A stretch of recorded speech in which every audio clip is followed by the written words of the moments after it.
Ada beberapa peneliti, katakanlah beberapa tahun kemarin, disampaikan bahawa mahasiswa yang masuk ke perguruan tinggi, persentasenya tidak bisa membaca Al-Quran. Ini sangat miris kita dengar.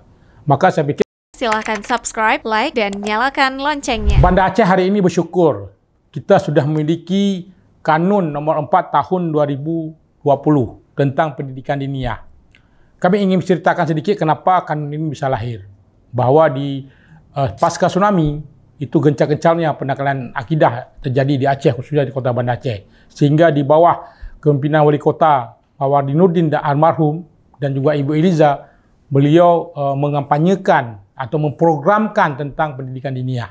Pendidikan diniyah ini dulunya masih secara kegiatan tambahan di sekolah.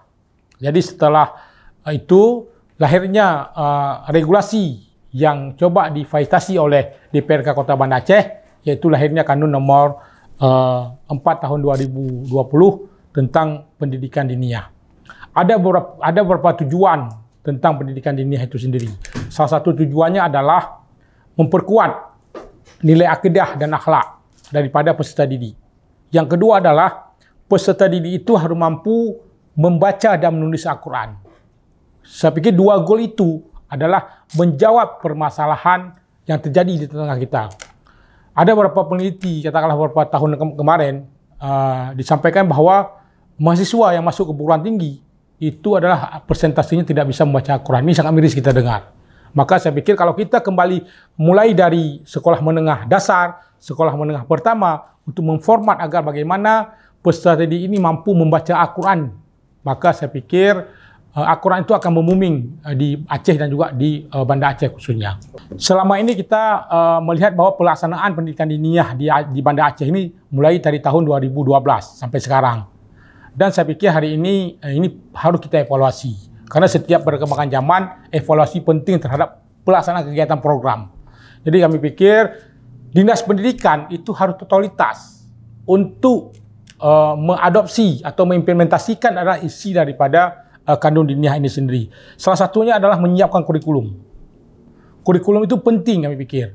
Kurikulum itu sebagai fondasi terhadap bagaimana pelaksanaan kegiatan belajar. Itu yang pertama. Yang kedua adalah menyiapkan sumber daya. Ya, hari ini sudah ada sumber daya yang direkrut oleh Dinas Pendidikan hampir 500 orang. Tetapi ke depan saya pikir di kanun ini ditentukan kualifikasinya. Salah satunya adalah sarjana. Dia mampu menghafal Quran 5 juz dan kompetensi lainnya. Sumber daya itu harus disiapkan. Setelah itu harus disiapkan prasarana. Setelah itu harus disiapkan adalah tentang pembiayaan mereka. Tidak otomatis maka guru-guru diniyah ini dengan berbagai kualifikasi yang ditentukan, dia harus juga menjawab persoalan-persoalan terhadap bagaimana pembiayaan mereka. Saya pikir tidak cukup dengan mereka menggaji mereka dengan 1,5 atau 1,5 juta. Dan saya pikir di bawah kepemimpinan Ibu Eliza dan juga Bapak Abdah hari ini, pendidikan diniyah ini akan masuk ke dalam kategori prioritas beliau. Dan 100 hari beliau. Tentunya kan ini Kepala Dinas ini kan harus berinovasi. Harus berinovasi di dalam apa? Menjawab keinginan daripada Kepala Pemerintahan kita. Jadi program diniyah ini di samping juga kita siapkan sumber daya, kita harus juga menyiapkan prasarana, pembiayaan dan sebagainya. Otomatis kalau kita lihat kondisi hari ini tidak cukup untuk melatih, untuk mengajarkan kepada siswa-siswi kita dengan alokasi anggaran yang sangat sedikit. Apakah itu honor mereka, apakah itu sarana prasarana mereka, itu saya pikir ini masih memiliki kendala. Dan saya pikir kemarin tadi juga Wakil Wali Kota Banda Aceh membuka workshop atau TOT tentang guru diniyah dan tahfidz Quran. Beliau sangat responsif ini. Beliau akan coba mendiskusikan ini melalui perencanaan. Sehingga apa? Sehingga guru ini merasa bahagia, merasa makmur, atau merasa guru ini dihargai dengan kompetensinya ada. Jadi yang lebih penting bahwa hari ini bagaimana Dinas Pendidikan itu harus mendesain kurikulum. Kurikulum pendidikan diniyah itu sudah diamanahkan di dalam Kanun Pendidikan Diniyah itu di pasal 9 saya pikir. Ada beberapa substansi dan muatan isi. Pertama terhadap fikih. Yang kedua adalah terhadap takrif, dan yang ketiga terhadap tajwid dan tahfiz.